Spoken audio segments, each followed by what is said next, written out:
Well, hi again, everybody, and welcome into Unanchored Boston with Bob Lobel. I'm Mike Lynch, and as always, we are brought to you by Cold Springs RV, your destination for all things camping. And where? We're in New Hampshire, of course, and by the great George Gray, the big wheel we call him at George Gray's Lexington Toyota. Well, we are thrilled to have a guy that we covered for so many years, and he has made New England, Greater Boston, his home. The litany of his accomplishments is beyond belief. And now there's a great book about him that's a must read. And because Lobel always wants to steal the show, Dwight, I always have to yield the formal introduction to him. So, Robert, take it away. You know what? You say what you want. Look at the gray hair, the mustache. He's probably still wearing number 24. Actually, that's a whole other side of it. Here's the book, okay? I do have a copy of the book, and we'll put it up on the screen. It's So you recognize the person, right? Look at the mustache is darker, the hair is darker. Well, there's more of it for sure. Yeah. And but you haven't put on any weight. Just always athletic. Still playing at Silverado in California. That every once in a while. You mean in Silverado? Oh, yes, I love that area. I know. Where you grew up in San Mateo. You and Tom Brady came from the same area. Well, I don't think we did, but it's okay. And I actually grew up in Hawaii my first 10 years, and then we moved to California, and I was in the San Fernando Valley. So, I spent 7 years. I signed at 17, and everyone says you're a California kid, and I go, well, not really, but you can call me that. It was this. It's an amazing book, and it covers so many things that we lived. Mike and I both lived through as reporters and on Channel 5 and Channel 4, respectively. And a lot of the stuff that we remember is brought out in the book, and I know you're going to really love reading it as a fan, especially of the 80s, the great era of the 1980s, where so many things happened. And that includes the last half of the 70s, the 75 World Series, 86 World Series. And this guy, the guy you're looking at, I know statistics, baseball is made of statistics, but in those two World Series alone, of which the Red Sox did not win, you may remember I do remember. You remember. This guy hit 300, averaged 300 in the two World Series. 300, 3 home runs, 3 doubles, 1 triple, and 14 RBI in the 2 World Series he played with. I mean, these are great numbers. Baseball is a game of numbers, but Mike, and I'll shut up, Mike, and I'll let you take over. You can't really talk about Dwight's baseball career without intertwining it with his personal life. They really meld. It's an amazing. This is the story. The story is not of a great baseball player. I mean, a guy should have been in the Hall of Fame with Louis Tiant at all, but this is ancient history, and as far as Boston fans go, but more about the involvement and the immense off-the-field challenges that he faced. That's why this guy's life is worth writing about. Not that he's a great guy, and which I happen to know. I was not a big fan of those Red Sox in those days, and those Red Sox were not a big fan of the reporters in those days, but we all managed to coexist. But I remember really getting to know Dewey when we went out to Cleveland to cover the Indians and the Red Sox, and he kind of was as a reporter on the field. We went shopping for pants in the shop. I don't know, remember that stupid stuff that we did? I do, and that's when we got to really know each other. And I think I was okay with Mike and you and interviewing, and I don't think I was tough on you guys. You know what? I've had reporters say, I hated having to, if you did something good and you did something to help them win, I hated coming to you. So a man of few words, and there were certain guys that you had to be careful of it, and kind of. I mean, when I first came up, and I'm going somewhere where I shouldn't go, and I'm talking too much again. So I'll let you guys run the show. And that's why you're here. We're here to talk about your book. We're here to talk about you. So just get used to it, brother. Okay. All right. So let me ask you this: the name of the book is Dewey, Behind the Gold Gloves. Took about 3 years to write.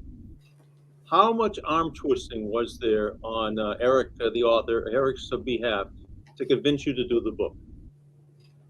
Well, that's a tough one to answer. Eric, I knew Eric.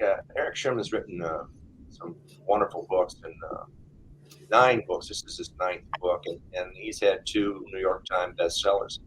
But a really talented individual. I got to trust him, and he said he wanted to do a book, and I wasn't ready. But Mike, when we lost our 2 sons, that took a while just to digest that. I don't think we've fully digested it even now. But when Susan came down with diagnosed with cancer about 3 years ago, I said, well, if I don't write a book, then now I'll never do it. If I don't write a book now, I'll never do it. But it's actually a love letter to my sons, and for my wife. It's just the book is dedicated to her. And I didn't know if she would be around today. She's doing well, so I'm happy I still have her in my life, because I was looking at not having Susan in my life. We've been through so much together. Just Thursday was our 54th anniversary, so it's 50. I didn't hear the 50, but the 54th. 54, 5-4. She was 12 when I married her. So we got married in Arkansas. Not really. But no, it was more than just writing a book with Eric. But Eric was the right man at the right time. Very sensitive, and I don't know if you guys have read the book, but it really flows nicely. He brought everything together, and he's a wonderful writer. Not because he was author of my book, but he is a very talented writer. Dwight, this is a wonderful person. I'm happy to hear that she's doing well. She's so special. I know her name's Susan. I married 3 Susans, so it doesn't matter. I mean, we're in the same league. You just happen to hit, you just happen to stay in the same one. I got 3 of them. So I don't know if that adds up in baseball statistics, but I think that's a grand slam, and I might have been a solo. But it could be 3 strikeouts too. I don't know. But talk. You mentioned very poignantly this was a love letter to your sons, Timothy and Justin, who both passed on neurofibromatosis. And I remember the events we did for NF and them being there. And it's so sad to even talk about them. And I can't. And this was part of the thing, Lynchy, as you know, Dwight spent a lot of off the field time in the hospital visiting and being with his son. So maybe talk about those 2 guys. Sure. I mean, Bob hosted our golf tournament so many times, and he got to know my boys. So there is a bond there, and he did know the boys. So yeah, we can talk about whatever you want. I mean, I pretty much opened myself up and let it go. So you did. I think, and maybe I'm too close to it. I think it reads really well, and I think I've had a lot of reviews that are glad that I wrote it and opened myself like that, because I am tight. I'm tight to the chest, and maybe I should have been tighter. But look at Yaz, how tight he is. And yeah, he wrote the introduction. He did. Which is Yaz, by the way. The forward. He wrote the forward, which I was so honored that he did that. So, but go ahead with your questions, Bob. I'm interrupting again. No, I'm interrupting Lynchy, so we're both interrupting Mike. So I'll shut up and go ahead, Mike. Let me ask you this, Dwight. You want this book to be a love letter to both your sons, Timothy, and it is. And I remember working at Channel 5. Maria Stefanos came over and sat down with you and Susan in your house. Yes, she did. And, I covered you for almost all your career. I've known you, and you're a great guy. You were just a peach of a guy. But I never knew that the personal trials and tribulations that went on for you and for Susan, who had to stay home, and you got like your 6 or 7 hours at the ballpark as an escape. But many nights you come back from the ballpark, go right to Mass General, sleep there, wake up, spend the day, back to Fenway, and never even set foot in Linfield for a couple of days. But you never brought it up. You never whined about it. If you went 0 for 4, you never said, "Well, I didn't get a good night's sleep" or anything like that. How did you do it? You know, Mike, I never wanted, and you know, Jim had come to one of the NF golf tournaments, and he read the history of our family, and we had to do something at the Legend Suite the next night, and here we are in that Legend Suite, about 30 people. We were both had the mic for a moment, and Jimmy started talking about. He said, "I never knew what Dewey went through," and he never talked about it. I didn't, and the only one that really knew anything was Carl. I couldn't confide in him, and did at times, and I think that was important for me to release that. But I didn't want people. If I had a bad game, I didn't want people coming to me and saying, you know, "Oh, you're having a tough time off the field." I didn't want to use it as an excuse. So I just found that if I kept quiet, people didn't need to know, and I thank God that now I can talk about it. And you know what, Mike? It's for me to talk about it is healing as well. And some people don't want to talk about their past and their lives, but I think sometimes you need to move forward. You know, I think what Justin and Timothy would like to hear also is about your exploits on the baseball field. I'm sure they were no less proud of you than you were of them, and it was a mutual thing. And I mean, you talk about your bond with Yaz. He lost a son, you lost two, and there's sadly a lot in common. So, You know, I'll never forget in spring training after we lost them both within 10 months. Tim had passed away in February, 10 months after Justin, and I'm in spring training, of course, after he passed, and I'm in right field. I'm shagging as most instructors do. I'm in uniform, and out of the third base dugout, I see Yaz. You know how he put on a top. He had a shirt on. Don't get me wrong, but he didn't wear a uniform top. And I knew it was him. And he starts going around the batting cage and walking to right field. And I met him, and I go to shake his hand. He pushed my hand aside, and he gave me a hug. It still gives me goosebumps. That it was an embrace that meant a lot to me, and especially at that time. And him losing his son, he understood. He understood. It meant a lot to me. And he didn't want my hand. He just wanted a hug. And it was well received. yeah, he wrote the forward. It was typical Yaz, the forward. Very, very complimentary. That's about as far as he'll ever go off the cliffs. Which is great. Yeah, I agree with you. Yeah. Yeah, no, Carl can say more in a sentence than most people can say in a paragraph. So he gets a lot. He still reads the newspaper from cover to cover. Very well read.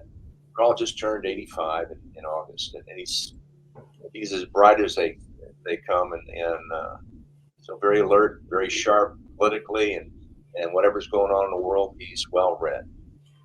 Still a great viewer too. He's about 10 years older than you are, roughly 10 or 11 years old. I'll be 73 in November. Carl is 85, so there's 12 years there. All right, 12 years. Okay. So you're coming up to the big leagues at a very young age. Yaz has already been there, played in the World Series in '67.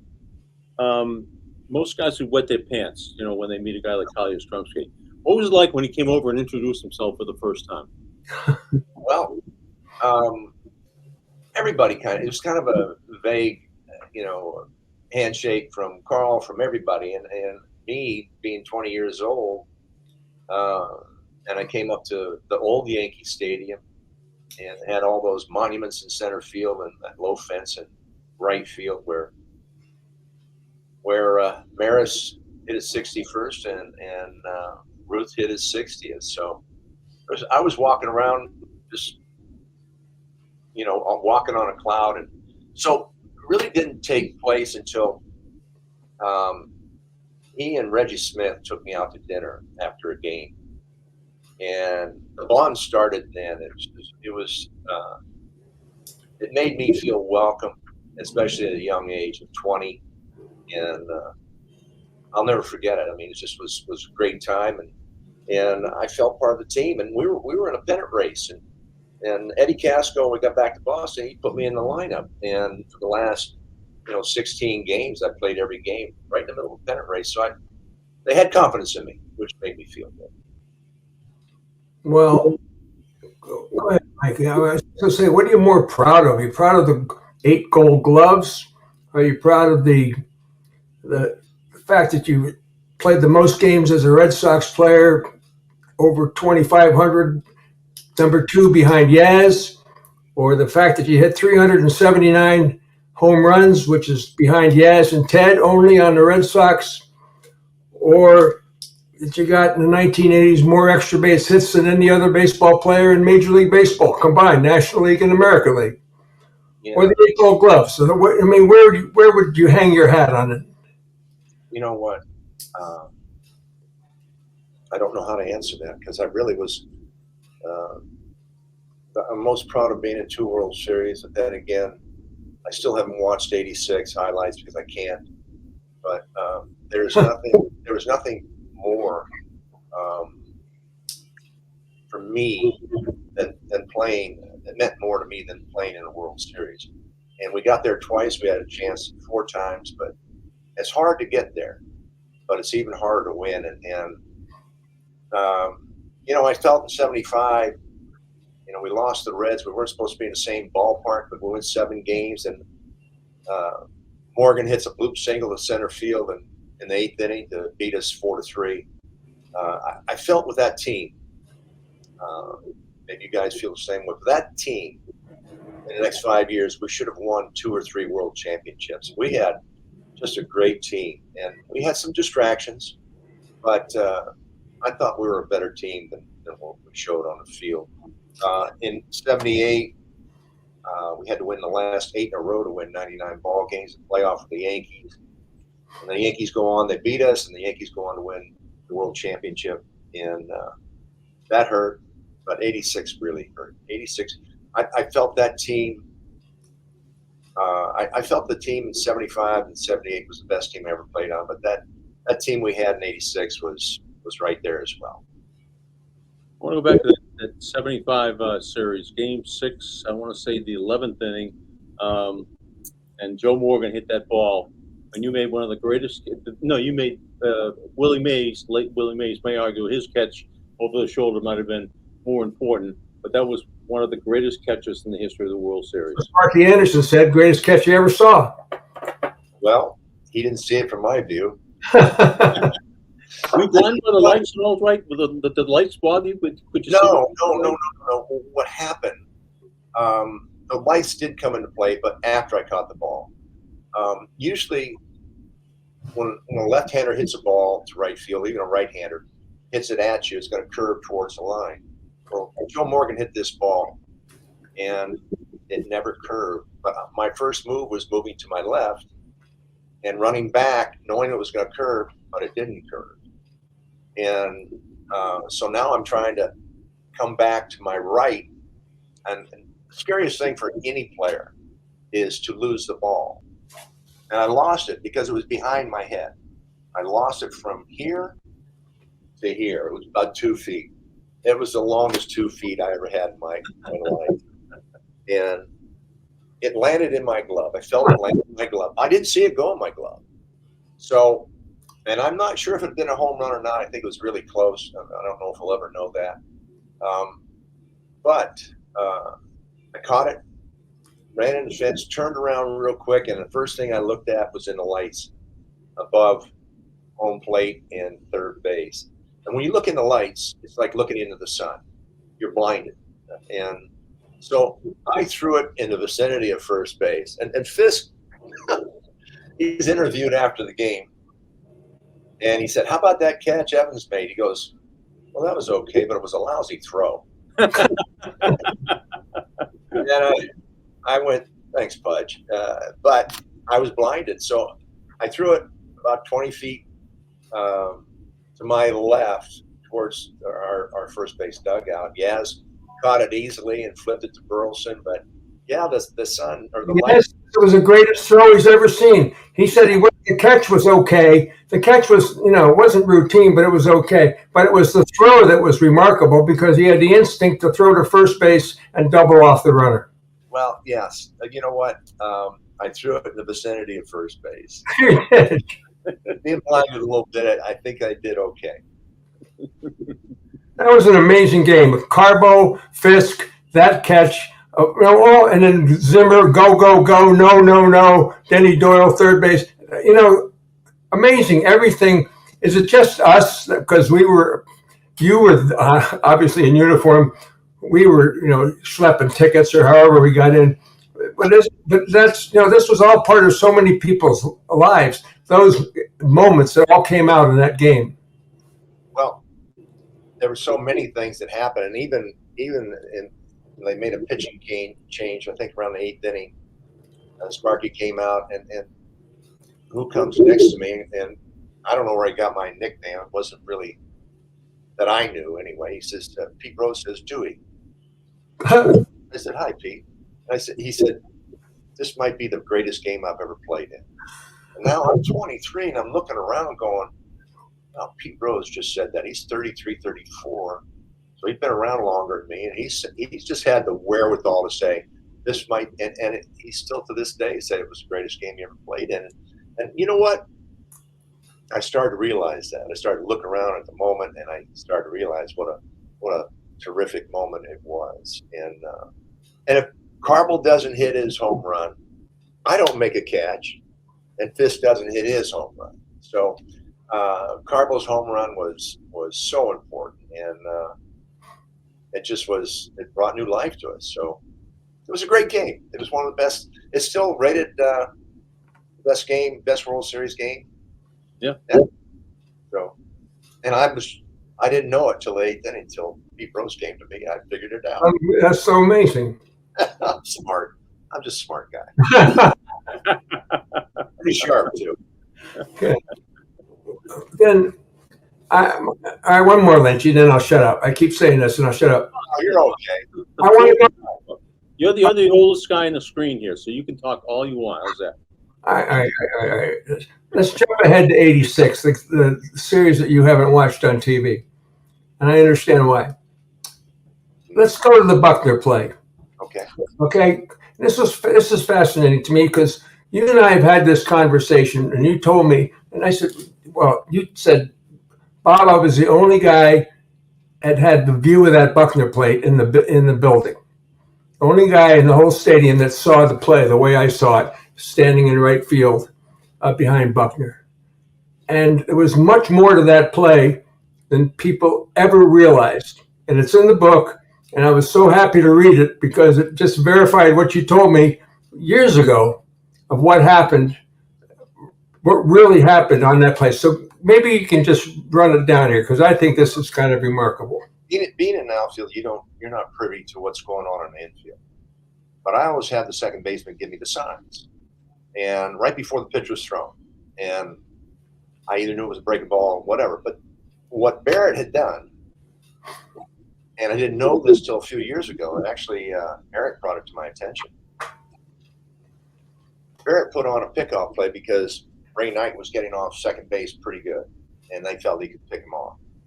So what happened was Barrett moved closer to second base, and so Buckner had to move closer to fill that hole and move closer to second base. So everyone got the sign with the pitcher, and so it didn't happen. It didn't happen, but the ground ball was hit by Mookie, and I'll never forget it as long as I live. It wasn't hit hard, but what Buckner was looking at, and I could see it all happening, is not the pitcher's fault, but Mookie Wilson was one of the quickest and fastest guys in all of baseball. And that being left-handed, hit a slow grounder to Buckner. He's actually beating the pitcher to the bag. And Buckner's seeing that as well, but he had to come over a little further. And I saw Buckner, and the ball was bouncing or bounding, whatever you want to say, which is ever proper. But the ball was bounding, and Buckner, as soon as he had it figured out, he was going to go in his glove, he looked up to see where Mookie was. And I don't know if the ball hit a dirt clod or hit a little hole in the infield. It stopped bounding, and it went under his glove. But the game was already tied before that ball was even hit. And people go, well, Buckner lost the game. He didn't lose the game. And maybe he catches it, and maybe he gets Mookie Wilson at first base. It's an extra inning game.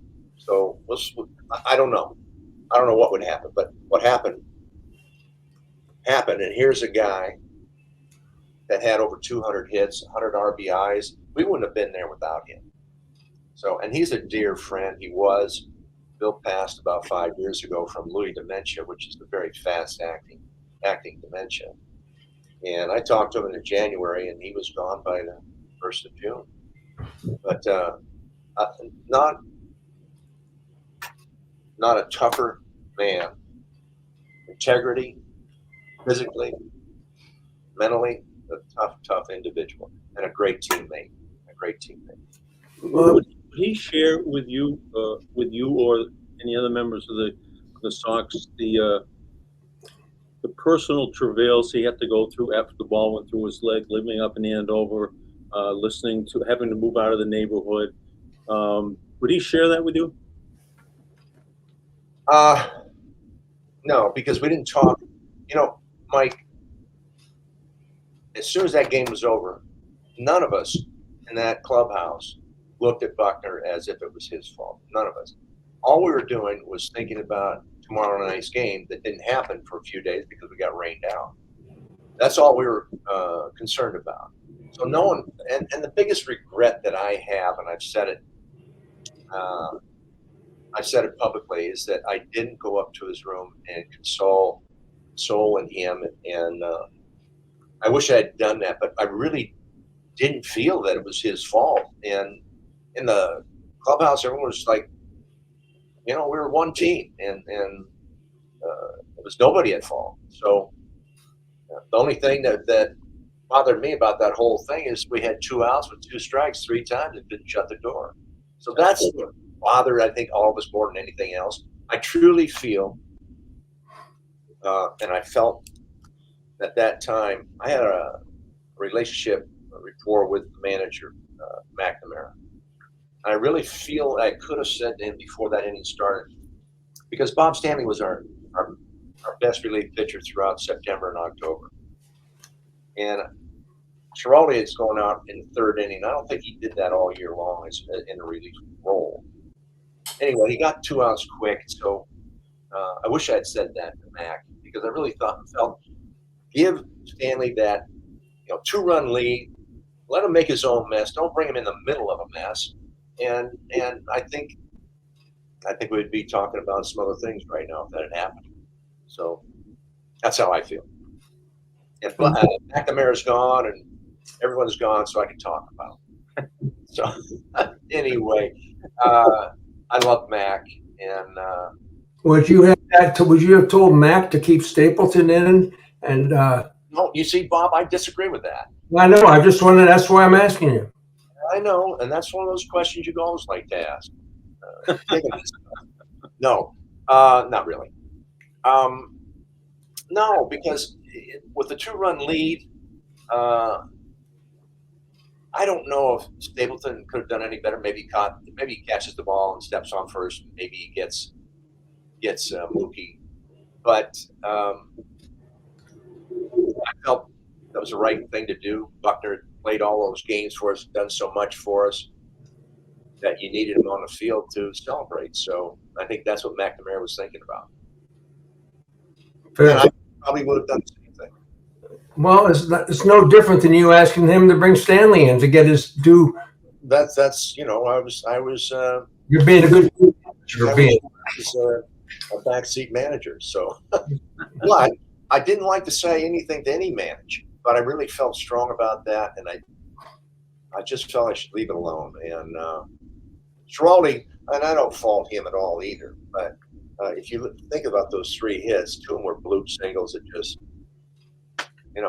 weren't hit on the good part of the bat. But You don't need to watch the video. You know it all in your head, and now why would you want to watch the video?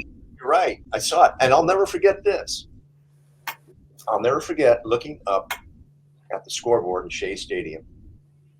2 outs, 2 strikes, and I glanced over. It was in left field. I glanced over and said, "Congratulations, the 1986 World Champions, Boston Red Sox, first time since 1918." And now I'm thanking God. I'm so happy at this moment, but I'm surprised they put it up before the game was over. And but I'm not superstitious that way at all. But I'll never forget that. I won't. And you know what? I was on this special team that Nike had, 25 top players. And we always went on vacation to Hawaii or certain places we went to. And who's there but Bob Boone? And Bob and I were pretty good friends. We always kind of let go in the off season and would talk about things. And Bob looked over at me and first night we're there, and he goes, how did it feel? And I said, what are we talking about, Bob? He says, how did it feel to lose a game like that? Because we beat them the same way on the 5th game where we were down 3-1 in Anaheim. And the way it was taken away from them, he said, I jumped up and down, and all I was doing at home was yelling at the TV going, how does that feel? How does that feel? Because he was hurt. He was hurt. And I went, touche, you're right. It hurts. It does hurt. So you know what? You bring up the Angels game and the Angels series. I mean, look at Dave Henderson hit perhaps the 2 biggest home runs in the history of the franchise, and both are totally, well, I say totally, but almost totally unremembered. Agreed. And what happened there was the people were pouring on the stadium. There were 65,000. It was built for football, but they opened it up to 65,000. Never been in a louder stadium in my life. And they're pouring on the field. They're 3 runs up on us with 2 outs. The stadium cops, there must have been about, imagine that. Only my phone. No, mine happens all the time. So, stadium cops come into our dugout, and there had to be like 75 of them. Yeah. The Anaheim dugout was big, and they pushed us all. They kind of got out of our way because there was, Henderson was up there with 2 strikes. And we're down in the runway, and we're looking through the cops' legs trying to see Henderson hit. We're seeing him foul off pitch after pitch. And then all of a sudden, he hits, and we don't see it. I didn't see it until after the game. We don't see it, but all of a sudden, Hendu jumped so high that we couldn't see him. We couldn't see how high he jumped. And what an athlete. And, Dave passed away about 5 years ago himself. And I never played with a happier individual in my life. Always had a smile on his face. And he was a pleasure to play with, a great teammate. And so when that ball went out, those cops went out faster out of the dugout than they came in. And the crowd got really quiet. And that, by the way, was the biggest home run I ever saw. It was. It was absolutely the biggest home run. I mean, Carball's, I think, is number 2, because if Carball doesn't hit that home run, we're not playing in the 10th and 11th inning of the 6th game of the World Series in 75. So Henderson's was the biggest home run I ever saw. Carball's was number 2, and Fisk. And I'm not putting anybody down. Fisk is the most celebrated home run in baseball, World Series history. So, but if I had to rate them, I'd rate Henderson's number 1 and Carball's number 2. And he sprained his ankle when he jumped up in the air. And he came down and landed on it, buckled, right? I don't know. We couldn't see. He jumped out of our vision through the legs of the cops. But you know what? Here's a guy that weighed 220 and had, with the athleticism that he had, the body. He didn't have a six pack. He had an 8-pack, and he never lifted and we hated him. He never lifted a weight in his life. But what an athlete he was. He could actually jump in the dugout, standing still, and jump over the steps onto the field. He just went down and jumped up. That's what kind of leaping ability that he had. He was just a great athlete and a great teammate. Do we have to do a commercial here? But I'm going to suggest that during the commercial, people will read your book because they all go hand in hand, right, Mike? They sure do. You know what I'm about to do, and right after this spot, right after what I'm going to say, there it is. You keep that Dewey behind the glove, forward by Yaz, Eric Sherman, the author. You're going to love this because all the things we're talking about now are in the book. But we're going to talk about camping, okay? Campers, are you ready to see the new 2025 camping line? Cold Springs RV has next year's models, and they are arriving daily. So go check out the latest in pop-ups, travel trailers, fifth wheelers, and motorhomes, and tell them Bob Lobel and Mike Lynch sent you. You'll have no idea what you're talking about. But at Cold Springs RV, the doors are always open, and you can freely browse. If you want to see the latest in camping, get to Cold Springs RV, your destination for all things camping. I know a couple people, they had individual campers. He had one camper there in Raymond, New Hampshire, where Fisk used to live.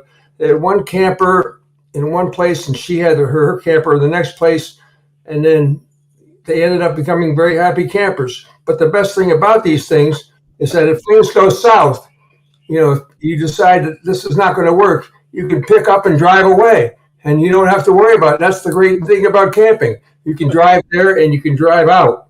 Learning more online at coldspringsrv.com is your job today, coldspringsrv.com. Now, Dwight Evans, Mike Lynch has this question for you that we ask all our great guests.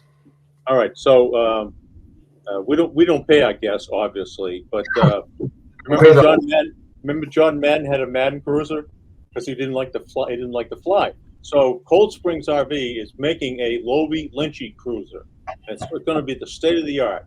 So we're going to let you have the use of it for 1 week. You can drive from the East Coast all the way to the West Coast, and we'll fly you back to wherever you want to go.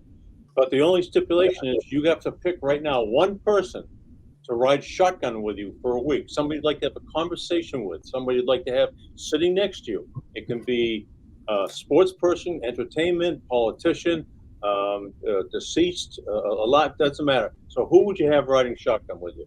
My wife, Susan. I knew that was going to be his Who's pick. going to say that? I mean, seriously? Yeah. I mean, 54 years and got married at 18 and here we are. I mean, it is, who would I rather have next to me? There's nothing else I need to know about. I mean, I love Ted Williams, but I don't think I could handle him for a week. But no one else. No, it'd be my wife, Susan. It's going to be His wine cellar to know how organized she is. Now, I'm going to say this: she might not want me next to her. right. She might say, sorry, well, Bob, I didn't mean to interrupt you. Go ahead. No, I was just talking about your wine cellar that she did the organization. It was pretty special. But anyway, that's Another story for another show. It is. all right. So unforgettable teammates, Dwight. Like not like just your best friend, but teammates that are unforgettable. Who would you put at the top of the list? Yes. Stransky. Here's a guy that, 5'10" and a half, maybe. He got so much out of his body, and I think Jimmy would say the same thing. He taught us how to play the game, and the one thing that he did, he taught us how to play when you're injured. I mean, no one can play with a broken bone unless it's on your finger, or you can play with a broken toe, but it's producing injured people go, what a tough guy, he's playing, he's injured. He's 0 for 21. And get him out of the lineup. You know, if he's 0 for 21, if you can't produce hurt, he has taught us how to do that. And it was backing off. You can't do as much as you normally could if you were healthy. So, Jimmy and I always say that, you know, if we only played when we were healthy, we never would have played because we were always hurt. And I'm paying for it now. And Jimmy's had 2 knees replaced. I've had 1, and I've got all these injuries in my body that I'm trying to get over, and I still am dealing with those. So, but it was Yaz. Yaz was very special. Rice, Lynn, Fisk, Gross and I came through the minor leagues together, and trying to think of other guys. So many guys. I mean, I've played 20 years, and people go, you know, what was your most memorable at bat? And I said, well, I came to the plate 10,500 times. I can't really think of one. There wasn't one time I didn't come to the plate, and I had 10,500 plate appearances. Officially, I had 8,990 some at bats, but I had 1,500 walks, and I got hit a few times, sacrifices. But there wasn't one time I didn't have butterflies. Not one time. How about the opening bat of the '86 season? Well, I was kind of getting into that, but I'm glad you steered me back. 2 weeks before the season opens, our leadoff hitter did not want to lead off. And McNamara said, will you lead off for me in Detroit? And I said, absolutely. I have no problem with that. I've led off before. I led off in the 75 World Series. So I had a good on-base percentage. I said, fine. But that night or a couple nights later, I had a dream. And God is my judge. I had a dream, and I told Susan the next morning, I said, I had a dream I hit the first pitch out because McNamara wants me to lead off. I had a dream that I hit the first pitch out of the ballpark. Of course, Susan, you know, not a big baseball fan. Yeah, that's nice. And I told Barrett, and I told Walt Reniak. And Reniak hated when I talked about home runs. I talked to him the other day. Have you ever remember watching Seinfeld and Elaine, a shove that Elaine gave you, you know, like, Jerry, cut it out, Jerry, and shove him. That's what Walter would do to me. I don't want you thinking about a home run because I got too big. My swing got too big, and I'd overswing. So here it is, opening day in Detroit. And Walter comes up to me. Of course, I got butterflies coming out of my ears, and I'm really anxious. And I said, Walt goes, what are you going to do?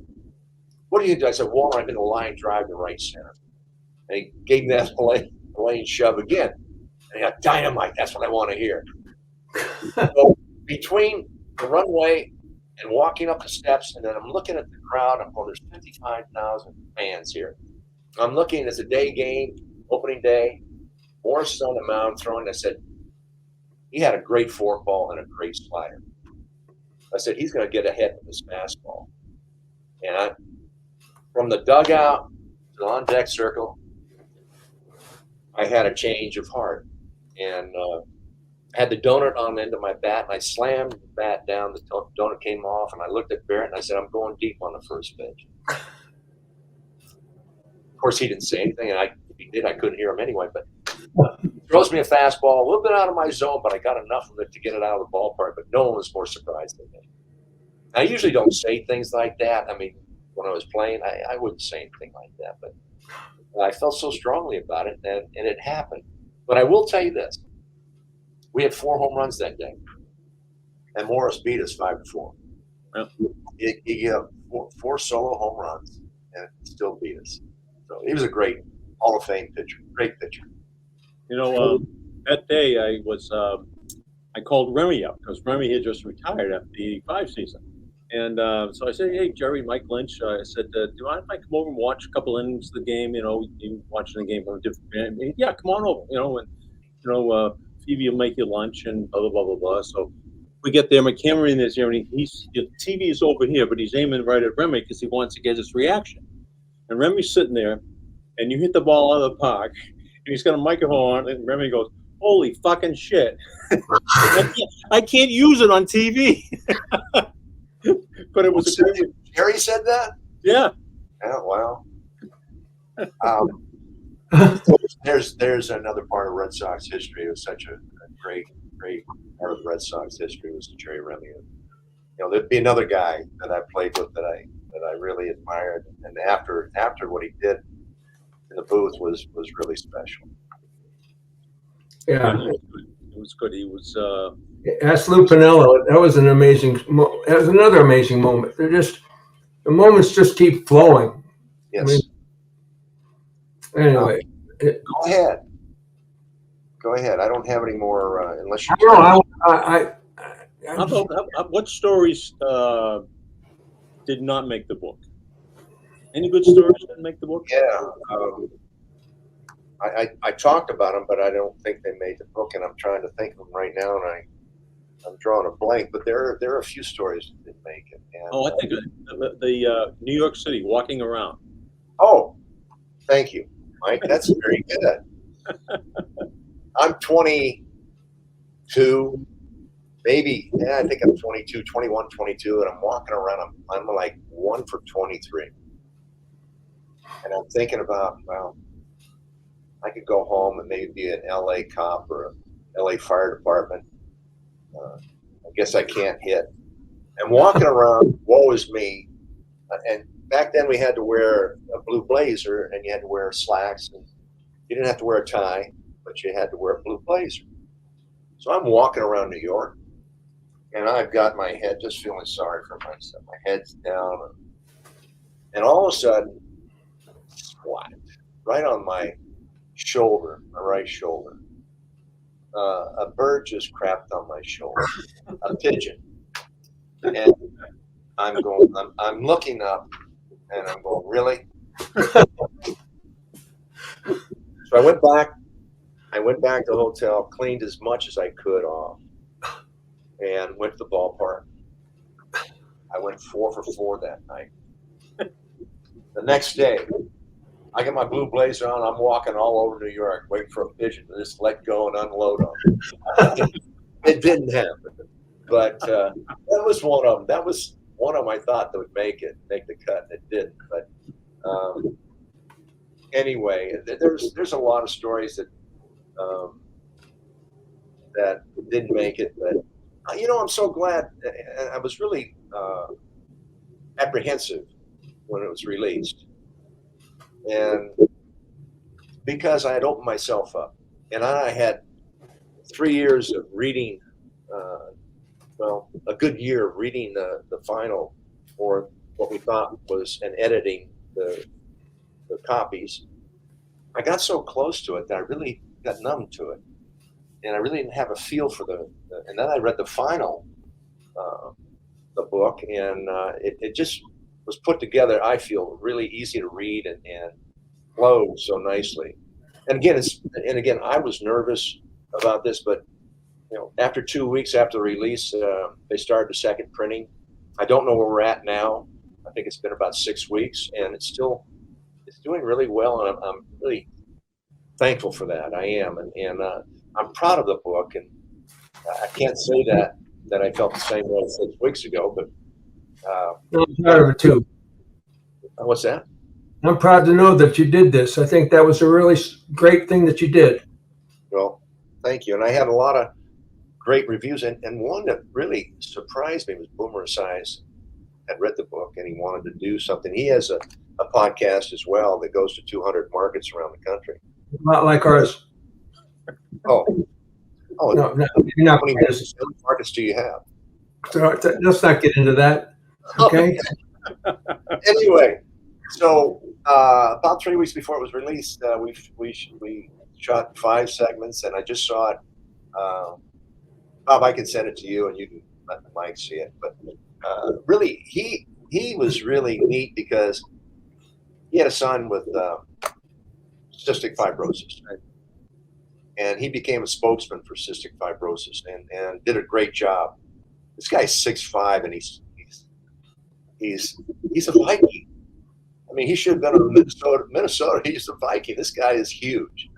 And anyway, well read. Not because he read my book, but very sharp individual, smart, and had a great interview with him. So that was kind of fun for me as well. I'd never met him, and anyway, I met you guys. So I'm so glad to see you two together on the same, well, on a split screen, but I see you guys together. That's kind of neat.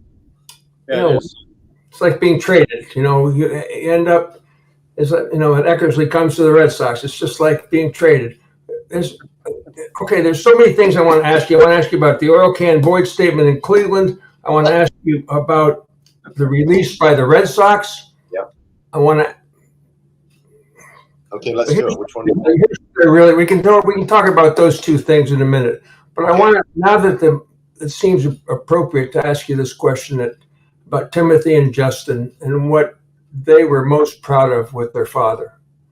What moment did you guys end up spending time talking about, or them rejoicing? None really. I never knew how really proud they were of me while they were alive, but they talked about it to other people. And I guess when I was at the ballpark, I was baseball. So when I was home, and we wouldn't talk much about it. But those guys, both of them, wanted to come into the ballpark with me and work across the street at the Twins souvenir shop. So I'd give them $5 a piece. And you remember there used to be a McDonald's around the corner. So I'm giving them $5. Go ahead, have something to eat. Well, apparently I wasn't giving them enough money. And during batting practice, they would grab a couple of balls. They'd go get Roger Clemens or somebody to sign them and go outside and sell it for $25. I didn't find that out until after I was done playing. But apparently I wasn't giving them enough money. Years. And but we had fun. We did. We had fun. Susan and I truly feel this way, and this took about 1.5 years before we could really feel this way, is that we were really blessed to have those two boys in our lives. We were better for having them in our lives. They made us richer in our walk. And when we started realizing what a blessing it was to have in our lives, we started feeling better about the whole situation. We'll never get over it. And this is another reason why I wrote the book, was hopefully that it helps people that have gone through a loss of a child. Every situation is different. Someone could have lost a child at birth. I wouldn't know how to. I know how to respond to it, but I would never say I understand. I don't. But we were really blessed to have them in our lives as long as we did. Oil can boy, we're in Cleveland. And it's that fog game. And it was like the 6th or 7th inning. And it was so foggy that the umpires called us off the field. And then about an hour later, it was still foggy. So I don't know why. They said, we want Evans in right field. And they took Bobby Bonds, Tiffany Fungos in right field. He was a coach for Cleveland. So the lights are on, and I probably had a little Hollywood to me that day, or that night. I could see the ball, but I'm acting like I didn't see the ball. And then it'd be right by me, and I'd cover my head. And this happened about 3 times. Umpires went, "That's it, game's over." Oh, game's over. I'm sitting, and I always had like a space. I think I've been around a long time. They usually respect you and give you like another locker. And next to that locker was an oil can. The writers come in and said, "Oil can, have you ever seen anything like this ever?" And he goes, "No, I have never seen anything like that." Oil can went to college. He goes, "But that's what they get for building a ballpark by the ocean." And I looked over, I said, "Can, really? Really?" And I just walked away. I didn't soon forget that, but that made the book. never forgot that. The release about the Red Sox release, I think is, you know what? It's just poignant because it is what it is. It was what was there. Yeah. You know, everyone, and a lot of people have come up to me and said, why did you go to Baltimore and you went free agent, you just decided to go to Baltimore? And to clear it up, I mean, I got fired, and in that day, you played until they took your uniform away and told you to go home. So 3 teams came to me after I was released, and 2 of them were in the National League, and the other one was Baltimore. Like I was going to be 39.